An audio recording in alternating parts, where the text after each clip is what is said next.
Hey guys, I'm going to be reading a short excerpt from story Hangovers by Toaster Scott. Alright.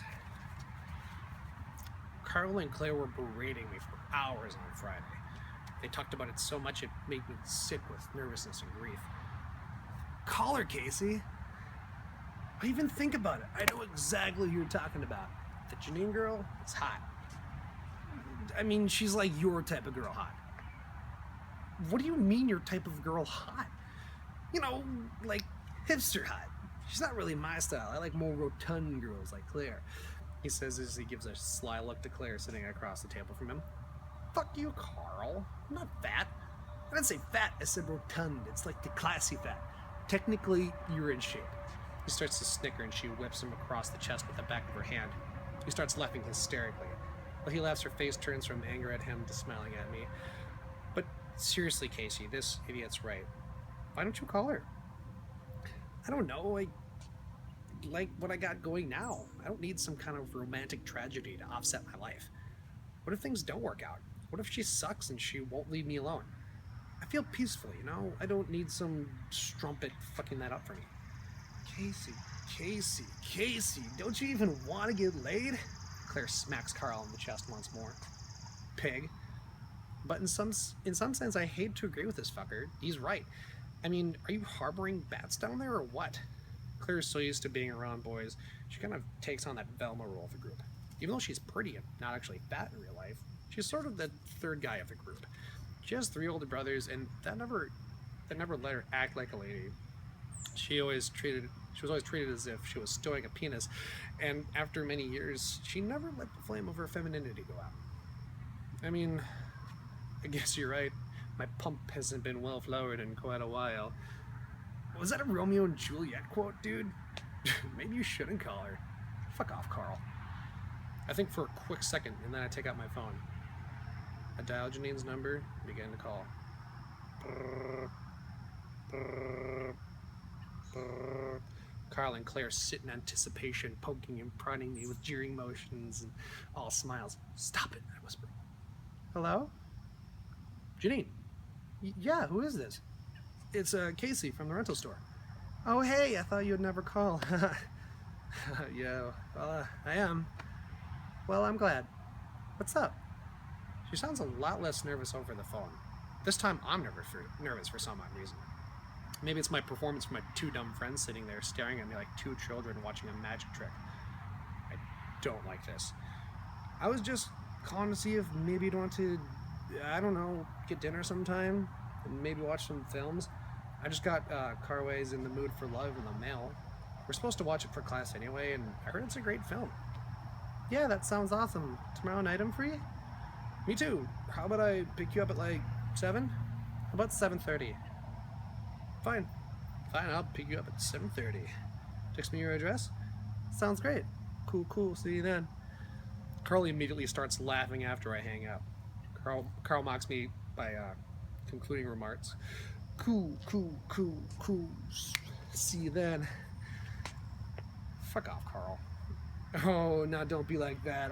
I'm just really proud of my little lover boy. He attempts to pinch my cheek, but I smack his hand away.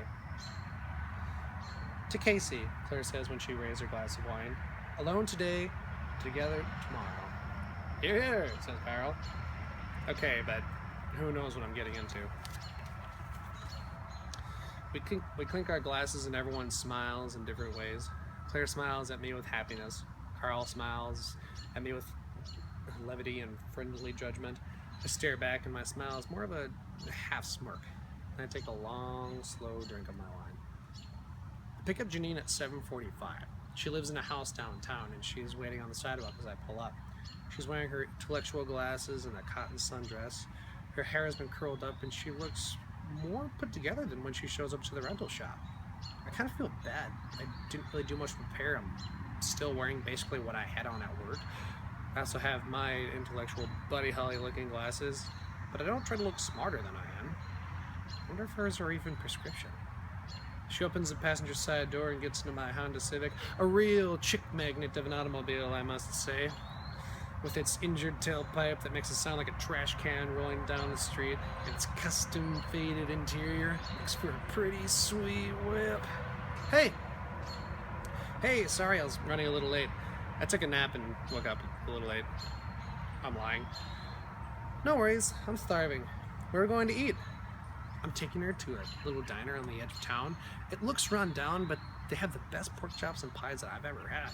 It's a real old Tommy place with old waitresses and everything. Almost like it's stuck in time, perpetually in 1955. Our conversation at dinner is dull. She tries to sound really smart, but the more I talk to her, I realize she's really a faux intellectual.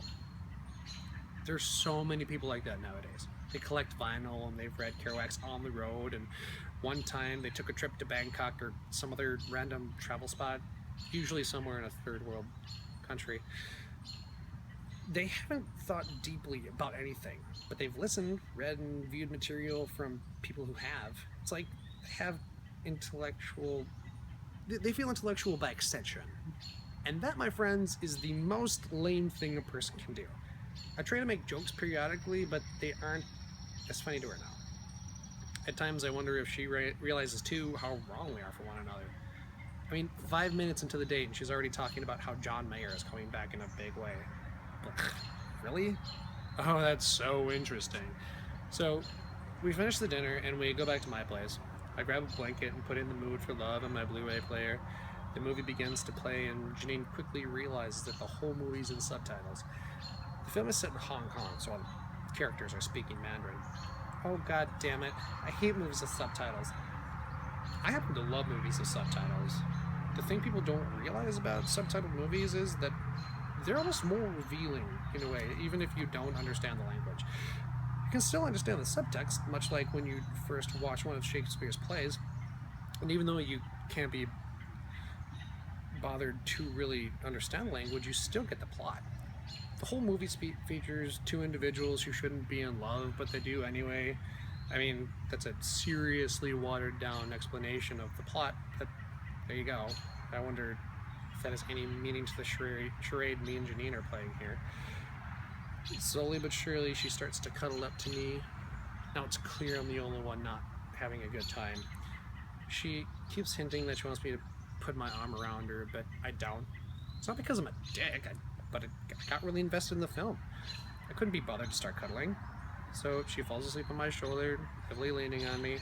I watch the entire film, and by the end I tear up a bit. This isn't the first time a film has brought me to tears. It was a really beautiful film. I wipe my eyes and that movement jars her awake. Oh, sorry, I must have fallen asleep. Did what's-her-face and the other guy fall in love? Yeah, they did. You really missed a brilliant film. She smiles. Oh well, so what's the plan now? She says as she stretches. Well, I'm pretty tired. Should I give you a drive home? Oh, but that's so far away. She smiles again, coyly. It's okay, I don't mind. Are you sure? Yeah, I'll get my keys. And that's how you left it? Claire says. She's shocked I'm such a cold customer. Yeah, I mean, the girl was a total snorer. I couldn't get an interesting word out of her the whole night. Case, what the hell is wrong with you? Every guy I know would have jumped on that invitation. Yeah, well, easy come, easy go. Yeah, well, for you it doesn't seem to be so easy come. That makes me laugh hysterically. Claire's really witty. She's so smart and cool, and the way she drinks wine and tells stories always has me interested. I just didn't have that with Janine. I didn't laugh when I was with Janine. I didn't laugh with most people. Claire always had me rolling in the aisles, as if she was some film that I could watch over and over again. Maybe this is what love felt like? Comfortable and easy. She's definitely worth a hangover. Then it hit me. All of a sudden, out of nowhere, and I said it before I even had time to think about it. Why don't we go out sometime, Claire? Did I even want to say that? Why did I just say that for no reason? This is big. I'm gonna freak her out. What do you mean? I don't know, just like on a date. We have fun, Claire. I speak quickly and confidently. I don't think, I just say. She thinks for a second. It's not tense really, but she sits for seconds that feel like minutes. She shrugs as if she's being won over by pros fighting cons. Sure, that sounds really nice actually. I mean, we've only known each other for like a year or two. I like you, Claire. Don't make this weird, Casey. Just make sure you dress up on time.